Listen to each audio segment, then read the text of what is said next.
What's up YouTube, how you doing? This is Mr. Tybox123 and in this video I'm going to be bringing you a full HD 1080p video sample from the Galaxy Nexus.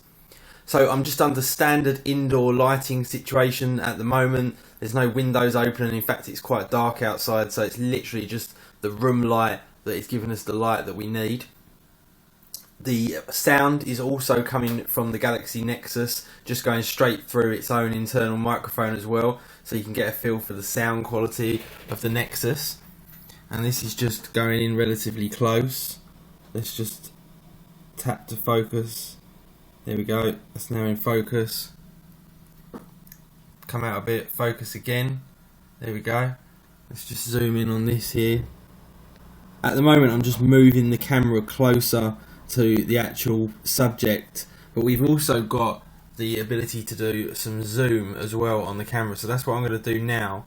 Obviously we're probably going to lose a whole load of quality doing this, but let's just see what the quality is like. So that's zoomed now right in on the subject, zoom back out, and this is just literally a software zoom that's on the phone itself. Let's just have a look at something that's white.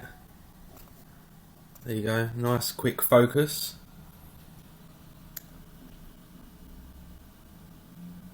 Really quick focus, and in fact I've got to say the screen on this Samsung Galaxy Nexus really is quite stunning, so it'll be interesting to see exactly how this HD footage comes out. I will be bringing some outdoor footage in the full light of day as well, so keep an eye on the channel for that one, just so we can see how that compares. But this is how it comes out indoors, just under standard lighting. Hope you enjoyed the video, guys. If you did, make sure you subscribe for more, and I will see you all in the next video.